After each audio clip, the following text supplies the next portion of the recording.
jogadores protegendo mais o lado direito do goleiro Douglas. Fumagalli não toma muita distância, não. Todo mundo vai fechar ali para cima do Douglas. Parte o Fumagalli no levantamento. Dominou, Bruno Mendes, bateu! Gol!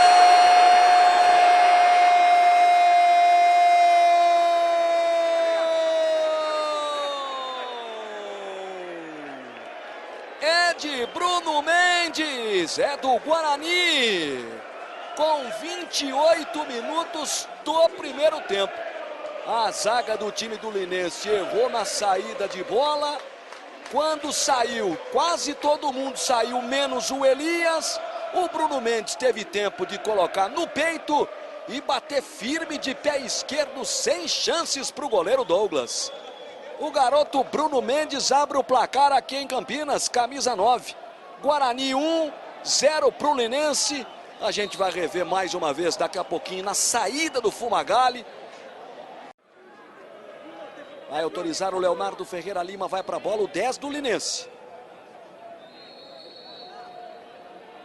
Cobrança do Éder, bola fechada no desvio! Gol!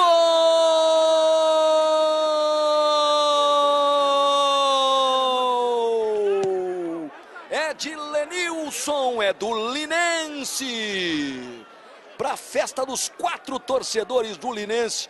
Olha o Lenilson ali, o Domingos dá condição para ele. Ele desvia de cabeça na batida venenosa do Éder. O Lenilson toca no cantinho e empata o jogo aqui no Brinco. Lenilson, camisa número 11. Tudo igual. Não que o árbitro não deva falar com os jogadores, mas tem um limite. Olha o Bruno Mendes fazendo boa jogada. Corta a luz, vai chegar lá para o 11. É o Bruno Neves, bateu! Gol!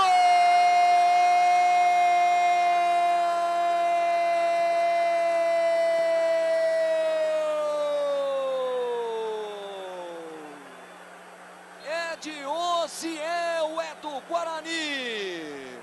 Numa linda jogada do Bruno Mendes. O corta-luz ali do Fumagalli, a jogada do Bruno aí, ó. Ele rolou, Fumagalli fez o corta-luz, o Osiel ganhou a dividida com o Ademir Sopa. E de chapa de pé direito, botou no canto esquerdo do Douglas. Osiel, camisa 2, desempata o jogo em Campinas. 2 para o Guarani.